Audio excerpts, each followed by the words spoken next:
Good morning, everyone. Welcome to the Aylmer Police Service Board meeting of December the 12th. Chair Barber is not going to be able to join us this morning. Other than that, all members are present. Declaration of pecuniary interest. Seeing none. Confirmation of the agenda. That the board confirms the agenda for the meeting of December 12, 2025. A mover and a seconder, please. Member French, Member Graves. Discussion? All those in favor? The motion is carried. Minutes of the previous meeting. That the board adopts the minutes noting no errors or omissions. Thank you. Any errors or omissions? Seeing none, would somebody like to move it? Member Andrews, Member Graves. Discussion? All in favor? That motion is carried. We don't have any delegations this morning. Any unfinished business? New business? And reports. 8.1, media releases. Chief? Thank you, Mr. Chair. Subject to any questions, the media releases as provided through our social media outlets are provided to the board for information.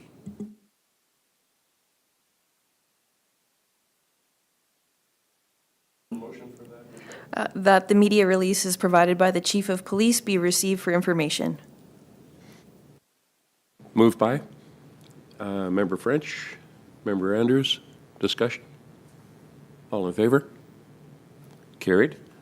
8.2, requirement to report institutional conflicts to Inspector General of Policing. You can go ahead. Chief? Through you, Mr. Chair. Pretty self-explanatory. The document that I provided for the board's information is the exact carbon copy of which I provided to the IOP and our zone advisor. In line with the new Community Safety and Policing Act, as most are aware, we were involved in a departmental motor vehicle collision on December 3rd at Talbot and John, which obviously drew some attention in the town. The COI notification was made not because it was a member of our service that was involved, but rather the second vehicle and some members that were in that vehicle were related to a member of the Police Service Board. So with that in mind, we declared a conflict of interest, and St. Thomas Police took carriage of the investigation and assisted us with that. So my thanks to them. And subject to any questions, that's the document as provided. Thanks, Chief. Members have any questions? Michelle? That the report of the Chief of Police regarding the requirement to report institutional conflicts to the Inspector General of Policing be received for information. Thank you. Further discussion? Can we have a mover and a seconder, please? Member Andrews, Member Graves. All those in favor? And that is carried. 8.3, December 2025 financials. To receive the report, a mover and a seconder. Member Graves, Member Andrews. Chief? Thank you, Mr. Chair. You'll note on page number 20 of 45 of the package as provided to the board, the new dashboards that we've been providing with respect to the budget seem to make a little bit clearer of a picture, and certainly welcomed by Ms. Sachs, who has implemented this. And you'll see, most notably on the bottom right, we're tracking very much in line with year over date from last year. Again, one line I'll draw your attention to, salaries, wages, and benefits full-time. We're at 98% at the conclusion of November. However, that is due in part to two full-time labor salary and benefits for full reimbursement of two seconded members that are at the police college. So even with that, we're still in very good shape, and we just billed them for 3 members, which included the last quarter. So we'll have that to true up here very shortly. So again, we're very much in the green despite what it says there. Outside of that, certainly nothing overly remarkable that hasn't been mentioned previously. Our vehicle expenses, we haven't had any more significant issues within the last period. And currently we're tracking as an overall right now for about 88%. So even without the adjustment from the OPC revenue to collect, we are still forecasting a rather healthy surplus. So, subject to any questions from the board, those are the financials as provided. Thanks, Chief. Do members of the board have any questions? Okay. It's been moved and seconded. All those in favor? And that is carried. 8.4, Chief of Police, Use of Force Training Delivery Model. To receive the report, moved by Member French, Member Andrews, and the report, Chief. Thank you, Mr. Chair. As a bit of a qualifier here, historically, we have done our prescribed ministry annual use of force training with the Ontario Provincial Police out of Tillsonburg with their Simcoe in-service training unit. Candidly, the training's been second to none. They're a leader amongst training within the province, and our members have certainly benefited from that, and they took us on, from my understanding, for about at least the last 8 years with open arms, which was excellent. The way in which OPP delivers their training is what's called block training. So when our members are on their block, which right now is the 2 days and 2 nights, the 48 hours, they are amended to the 4 days on block and go to that training. The way that the OPP does it, generally, that member is on their regular working schedule. So instead of being in, say, Oxford or Haldeman for those 4 days, they just report to Tillsonburg. Doesn't leave an operational deficit, the shift still runs. When we employ this model, we have 14 members that need to attend this block training, which requires a shift amendment due to our numbers. So when we have 14 members at 4 operational shifts, we're looking at 56 shifts on the face of it that require backfilling and require overtime. That also doesn't take into account the amendments we need to do on the fore and the back end to ensure they have sufficient time off and that their hours are in line with what they're supposed to be working. So that number is actually quite large, but it is a bit of a fluctuating number depending on where the shifts may fall.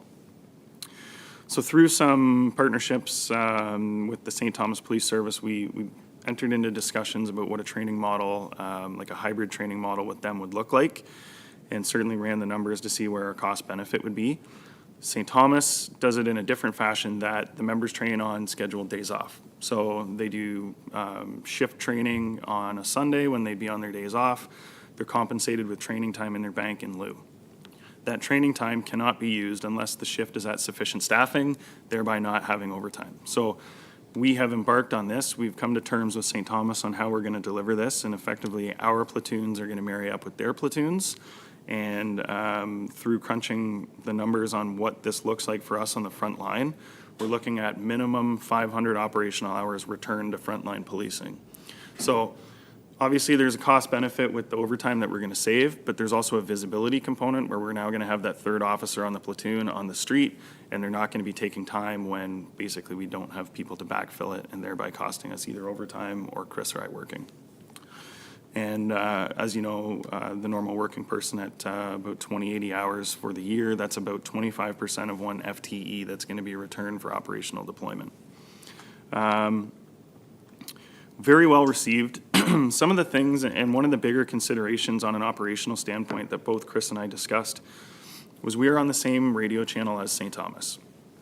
If we have an active attacker or a major incident, it is far more advantageous for us and more operationally sound for us to have the service that's on the same communication channel with us attend to assist, rather than have the OPP come, which would be great. However, we run into a comms issue. They're on a different channel, they're on a different radio system altogether. There's some work in trying to patch us together, and when it's really hitting the fan and there's an operational nightmare, you don't need that minutia to cause a problem. So by training with the St. Thomas Police and by training with the members that are mirroring that shift schedule, it's going to bring them closer together. It's going to give them a more operational understanding of one another, put us all on the same page, and obviously increase the communication through dispatch when that happens. The other thing too is with K9 and some things that we've been doing with St. Thomas, again, the radio channel's paramount, and having that communication and that proximity is really paying off in dividends. So more of an FYI to the board, we've embarked on this. It's operational. It's going to be effective starting January 18th. So we're full scale ahead with that, and subject to any questions, that's the operational training change for the Aylmer Police Service. Thanks, Chief. Member Graves?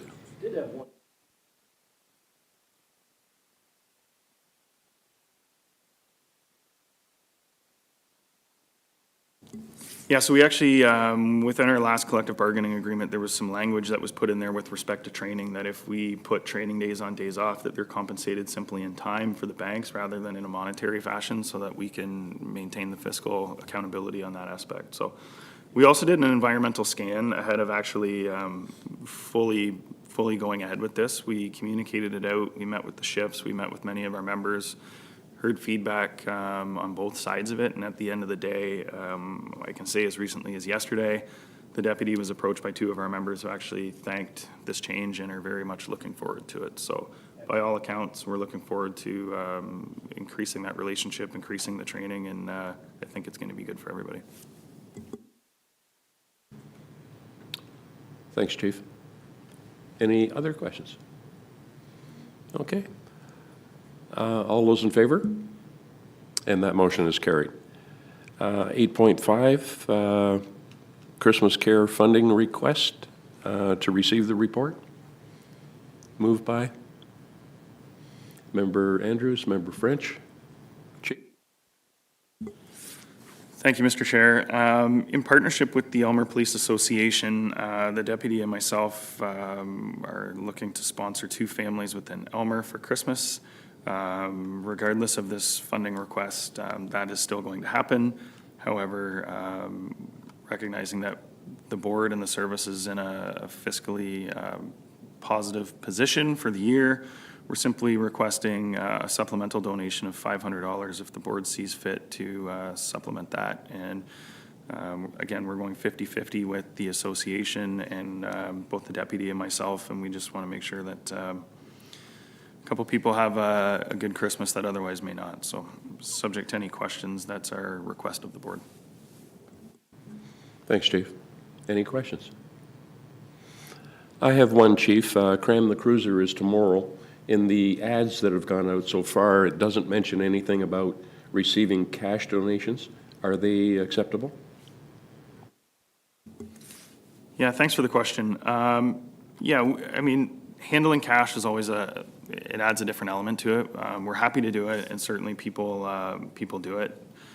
It adds another component of work, albeit for some of the people that are running these organizations that then need to go out. However, we absolutely welcome it, but the tangible items are what they were requesting through the Optimist Club. So we'll take anything we can get is the moral of the story, but yes, cash is accepted. We just haven't been advertising it.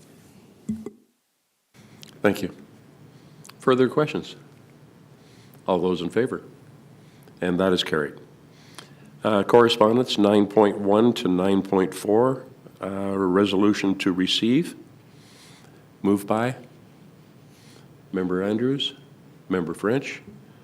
Does anyone wish that any of those items be pulled for further discussion? Okay. All those in favor? And that is carried. Michelle? So closed session, that the Police Service Board shall move into a meeting closed to the public at 9:14 a.m. to consider a report from the Vice Chair regarding a personnel matter update, a report from the Chief of Police regarding a personnel matter update, and that consideration of these items is being closed to the public pursuant to Section 44(2)(b) and (e) of the Community Safety and Policing Act 2019 as amended, as the subject matter pertains to B, personal matters about an identifiable individual, including members of the police service or any other employees of the board, and E, litigation or potential litigation affecting the board, including matters before administrative tribunals. Thank you. Mover and a seconder, please. Member Andrews, Member Graves. We'll go into closed.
Michelle, do you have a motion?